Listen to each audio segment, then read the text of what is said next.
Welcome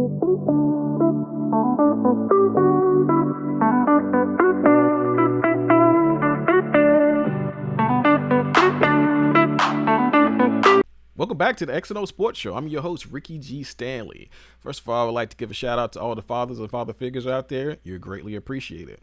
And we're going to roll right into it. Playoff basketball is in full effect. The Utah Jazz, it's 2 years in a row. 2 years in a row that they have blue games. You cannot let that happen. You can't at all. You get Mike Conley back. You have your star. You still have Rudy Gobert somewhat playing defense. You're up by 25 points. What more do you need? They gave you the game through 3 quarters of basketball.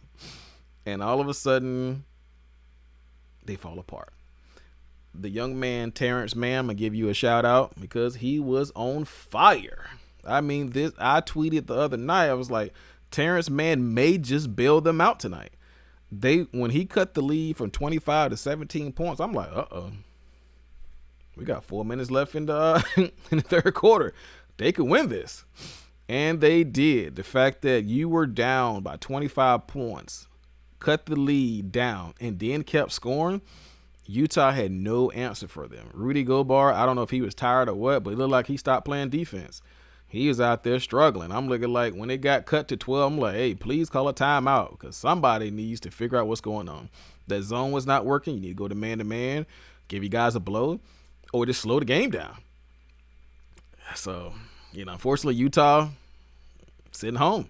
But Mike Conley comes back. Your star is playing great, and you're up by 25 points. That is coaching. And will he actually continue as a coach for them? That will be a very good case. He's going to have a very good exit interview to keep his job. That's my personal opinion. However, you can't coach doing that stuff long term. No, you can't. You're not coach long term blowing games like that. However, I feel like Terrence Mann saved the series and saved Paul George an embarrassment of not being able to do that 7th game. I feel like Paul George was doing okay, but I didn't feel like he was doing enough. And Terrence Mann lifted them. I think he hit, 39 points? Guy coming off the bench, they didn't nobody really even know. And he was just dropping buckets. So Terrence Mann, kudos to you, my friend. However, you cannot play 3 quarters of basketball in the NBA and expect to beat real teams. You can't. But one man out there saying, hey, you're going to put some respect on my name or you're going to roll over. Devin Booker, if anybody see this man, you're going to have to put out an APB because this man is an assassin. He is killing everybody. Devin Booker is out there elevating his game with every game he plays. I knew when the Clippers played the Suns, I want to say it was last night, I watched him play, and I knew in a certain part of the game, even though the game was tight, I was like, this game's going to go to the Suns. There's a certain part of each game where Chris Paul steps in around the third quarter. He starts getting everybody organized. He's getting everybody on the pick and roll. If the pick and roll is taken away, he's doing a step back mid-range jumper. He's going to mid-range you to death until you start coming to take him. Then he's going to throw the alley. And then after y'all fall suspect of that, they're going to swing it around and start shooting threes. That's how it normally works.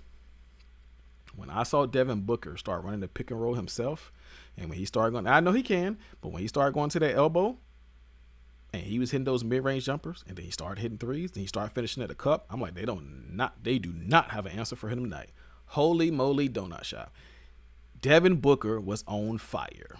Y'all ever remember that game back in the day? He's on fire. You could have douched or dashed or however you want to say it.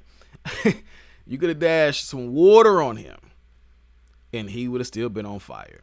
Devin Booker, great game. I enjoyed it. It was close all the way to the end. I feel like this game could go to at least 6. I don't think they're going to sweep the Clippers. I feel like the Clippers match up a little bit better against them. So, but Devin Booker, with CP3 out, you're going to have to keep raising your play. If you do that 4 times, you will be in the finals. Looking forward to it. Moving on. Next on my list. What happened to the Nets? We can't forget about them. The Brooklyn Nets. I'm looking And I'm just like, what happened? You had them on the ropes. First game, y'all won outright. You had Kyrie, I understand that. Second game, you blow them out by 49 points almost. Third game, I expected them to come back with a vengeance. It was a close game. Fourth game, I kind of still expected them to win it because they were home. Fifth game, okay, no, you guys win it. Sixth game, they had to respond. The seventh game, I'm looking like, okay, this is the game. It's only one game. Kevin Durant, he can close it out. Was this Kevin's fault? Absolutely not. The guy had, 48 points, 17 of 36 shooting. However, with Kevin Durant, they say he's the best player on the planet. Oh, Kobe. I held Jordan. Now that LeBron is a Laker, I hold him to the higher standard. If you're going to be classified as the best player on the planet, you must close these games out. You can't let this happen. Now, I know it was a close game, but there's certain things you got to do. These are the snipers. These are the assassins. This is what you get paid to do. Now, I did find it funny that he wore a size 18, and the game went in point to seal the game. He stepped on the line, and it was a 2, I think, instead of a 3.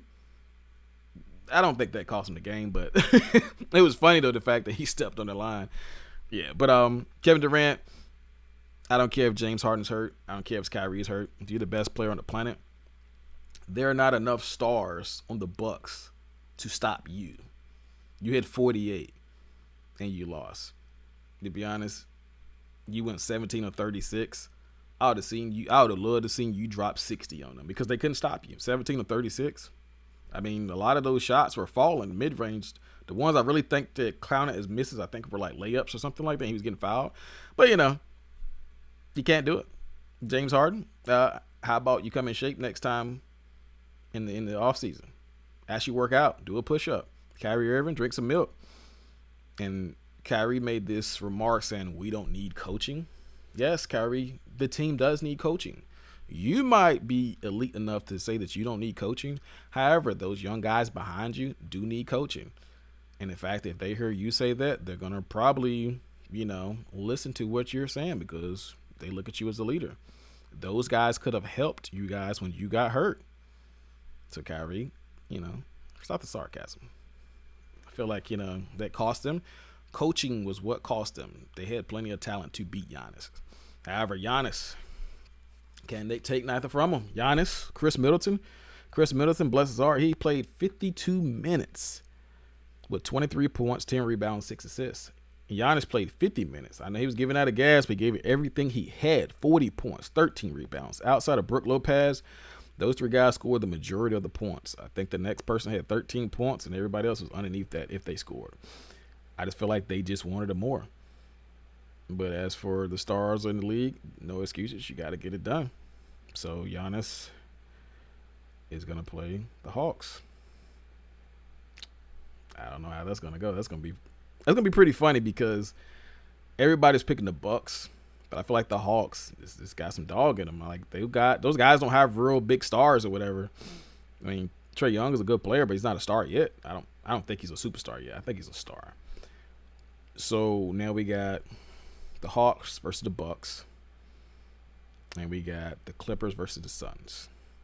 But we cannot forget about what happened in the Atlanta series.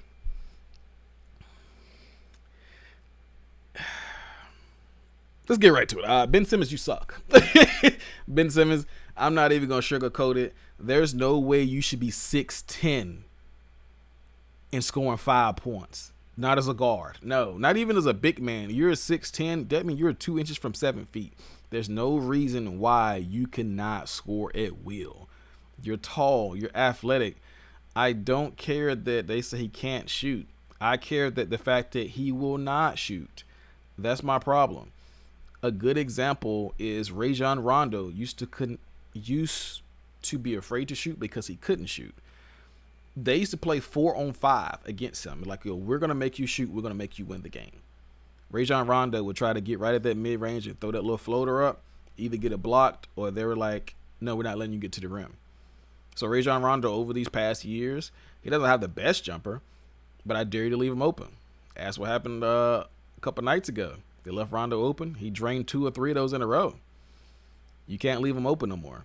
Ben Simmons, I don't care if you're not shooting threes, but you got to get a mid-range or something, because people are pretty much setting charges because they know you're going to run over them going downhill. You have to be aggressive. The other night when you try to do an upper under layup and you end up passing like you was Magic Johnson, I understand you said that you thought he was going to come from behind and I guess contest it. Dude, you're 6'10". If you dunk that, he has to go through both of your arms. Now, I understand that you didn't want to get fouled because you shoot like 28% from the free throw line. Don't Google that. I think it's not at 28%, but I think it's around that range, though. Like, he's terrible. Like, you should not be a guard. When I think of basketball, I think of my guards as reliable. If my guard gets fouled in crunch time, I know he's going to hit those free throws. I don't need a guard to shoot under 80%. I don't. You could not play for me if I was a coach. If you shoot under 80%, no way. Doc Rivers, if you're going to keep this guy, he needs to be in the gym as of today. You're not walking out at Ben Simmons until you figure out how to make 100 free throws in a row. Even if you are not shooting the ball, if you go to the cup and they foul you, you're not making your free throws. They're hacking you like you're Shaq. And the fact that you can't hit free throws or jumpers, you're a liability. I don't care how good you think your defense is. Apparently it wasn't good enough that, Trae Young was still getting off. So, Ben Simmons, I said it years ago, I feel like he was not what they thought he was. And I feel like he was on stage to be a bust. But people are like, oh, well, he's an all-star because he plays defense. And no, that's not going to cut it in this league. Being a defensive guard, I mean, unless you're Tony Allen, but even Tony Allen still found other ways to be effective. Like, people knew that Tony Allen wasn't going to play a certain way, but you can't get paid almost $200 million and won't even shoot a shot. No. So, Ben Simmons, get in the gym, or Doc Rivers is going to have a hard time either trading you or keep you on the roster. What they're going to have to do is probably move Ben to forward, have to move him to the 3. I probably will move Tobias, whatever his last name is, to the 2 and find me a true point guard. Somebody like Mike Conley. I mean, you can even get away with playing with CJ McCollum. At least he would shoot it. He can distribute. Somebody of that nature would be good. Like, I don't understand Ben Simmons' mental makeup. Like, you can't look in the camera and act like, oh, well, I just got to play better. No, you had 7 games to play better. All of them, you took 3 shots in 7 games in the fourth quarter. You're a star. Allegedly. No, you can't do it. Nope. I'm looking at this right here. They said they would like him to be more aggressive. No, like, he wasn't aggressive at all. He was looking to pass. You're 6'10". I mean, if anybody left Derek Fisher open, Derek Fisher was going to pull the shot. He played with Kobe now. Derek Fisher was never scared to shoot it, but Derek Fisher wasn't dropping 20 a night either. He'd give you 10 to 14 points, 10 dimes, and he would do what he do. So, like I said, and Trey Songz. I said Trey Songz. Listen to his music earlier. Trae Young. Kudos to you, my friend. Outside of Ben Simmons stinking it up, I love the fact that Trae Young kept his head in the game. He was not shooting the ball well at all, but he was hitting his free throws. He was getting to the line. He was getting everybody around him involved. That's what a point guard does. He wasn't shooting the ball, like 40 to 50% like he normally does. I want to say Trae Young had 21 points and 10 assists. Not bad, but he had a bad shooting night. But the fact that he still was aggressive and he was still locked in, I love that. He's a little dude. Most people think, he's a liability on defense. No, just move him around. Let him roam. So some players normally check out, but he didn't. So Collins, he did his thing. He had 14 points, 16 rebounds. Gallinari had 17 points and 5 rebounds. I think his name is Hunter, something like that. He had 27 points and 7 rebounds. So he had a good night. I think that the series with the Bucs, I don't know who's going to win it, but I don't think it's going to go to 7 games. I think it's going to be over in at least 6. So it's going to be 4-2 either the Hawks or it's going to be 4-2 the Bucs. I don't think it's going to go to 7 games. But like I said, I just read off the positive part of the game, but the 76ers,